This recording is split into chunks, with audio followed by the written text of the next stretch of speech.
This video is brought to you by Bosley. Think about all the things that don't age well. Milk in the sun, Urban Meyer's career in Jacksonville. This is a perfect entry point and a perfect fit. Then there's things that age like Jennifer Lopez. Seriously? She's 50? And when it comes to stadiums, some age like fine wine, lasting the test of time.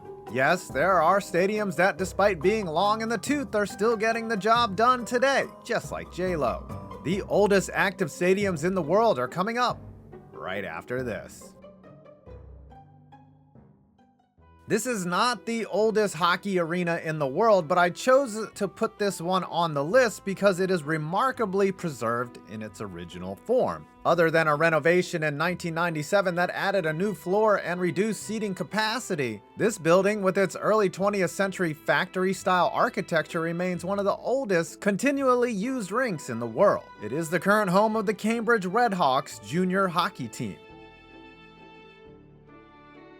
Of course, this list had to include Wrigley Field, as what's more intriguing than its age has been the ongoing delicate balancing act of upgrading the park and preserving its look. From 2014 to 2019, major renovations were performed to enhance the inside of the stadium, improve the bleachers, move the bullpens, and add new video screens. All of this was done without disturbing the ivy or damaging the structure. Rumor has it that the renovations were funded by the massive fire sale they had last season.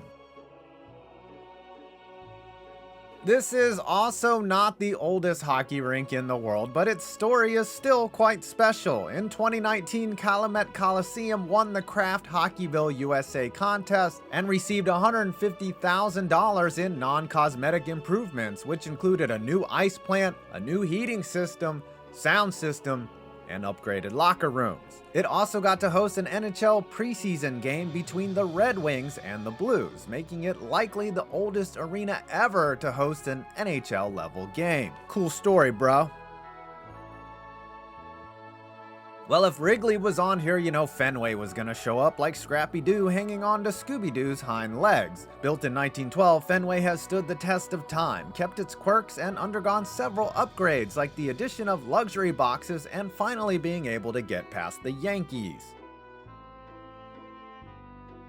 Just up the road is the world's oldest active hockey rink, Matthews Arena, which houses so much history I could do an entire video on that alone. Originally the first home of the Boston Bruins, it has stayed remarkably unchanged as it now hosts the Northeastern Huskies hockey and basketball teams. It's also where BC, BU, Harvard, MIT, Tufts, Boston State, and Wentworth IT got their college hockey programs off the ground. The arena was partially destroyed by fire in 1918 but reopened in 1921 and has been uninterrupted in service since, proving more reliable than Amazon's web servers. Home of the annual Penn Relays, Franklin Field is the oldest stadium still being used for college football, according to the NCAA. Built in 1895 for the cost of $100,000, which is $3 million today, it was also the first college stadium to feature a scoreboard and an upper deck. It hosted the Eagles from 1958 to 1970, and even back then, the top level proved a great asset for tossing batteries down below. The Penn Quakers of the Ivy League still play football here. I'll make quick mention of Anfield here, as it's been a staple of football in the UK. However, it's not close to its original form in terms of structure and renovations. It's currently being upgraded and renovated as well. An iconic venue of horse racing and gambling history, Churchill Downs serves as the largest old sporting venue in the world, with a capacity for 165,000 drunk, funny hat-wearing fans of a good time and wearing nice dresses. Opened in 1875 and named after prominent Kentuckian Samuel Churchill, it's seen many additions since then, but for the most part, the track has remained unchanged. I mean, the term old as dirt pretty much rings true here. The Kentucky Derby has been hosted here for 146 years. It didn't even let the pandemic slow it down because horses don't get COVID.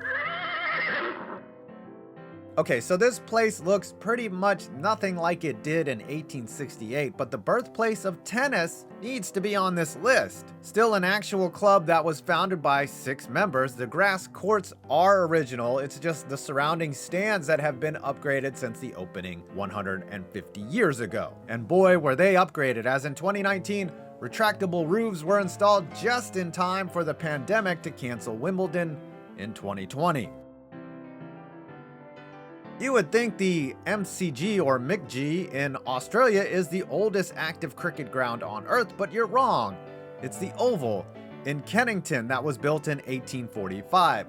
Except that's not true either. Actually, it's the Lord's Cricket Ground that was built nearly 30 years earlier in St. John's Wood, England, with a current capacity of 31,000. Lord's, widely referred to as the home of cricket, has obviously been changed many times. The pavilion was built in 1898 and has maintained most of its exterior architecture. LCG hosts many international cricket tests to this day. Before we get to the oldest active stadium, quick honorable mention to the Pan-Atheniatic Stadium in Greece, which was restored in 2004 and hosts random events and concerts. It was originally built in the 6th century BC. And one more quick appreciation to J-Lo, who I said before is 50. And now for the oldest active stadium in the world. The home of Wrexham AFC since 1864, Racecourse Stadium has hosted football matches ever since. I am assuming it was an actual horse racing course before that, as its stated first year of being opened is 1807. The football pitch is located here because it was adjacent to the Turf Hotel, which initially served as the locker rooms. Apparently the builder stands are named after Eric Roberts, but I couldn't find any info as to whether it's really named after the B-movie actor or some Welsh chap named Eric Roberts. FIFA officially recognizes this as the world's oldest football ground. Congrats, Wrexham. Darn near killed them. Speaking of old, let's hear from our sponsor. I know this may be hard to believe, but I get teased a lot for being bald. It's okay, I've been known to dish it out, but this isn't about me or my shiny dome. It's about you, and if you're suffering from hair loss, the solution isn't a razor or a nicely shaped head, which you probably aren't lucky enough to have because you're not me. Boom, roasted. I'm talking about Bosley, America's #1 hair restoration experts with more than 45 years experience helping men and women fight hair loss. Trust me, you don't want to wait. I wish I had tackled hair loss earlier instead of giving up. Bosley has both surgical and non-surgical options to help keep the hair you have and grow thicker and fuller hair where you need it most. So after this video, head on over to bosley.com/5point and learn how you can get a thicker, fuller head of hair. Right now, they're giving away a free information kit and a $250 gift card towards a procedure. Again, click the link below and get a free cost estimate and find the right hair loss solution for you. Don't be me. Bosley, America's #1 hair restoration experts.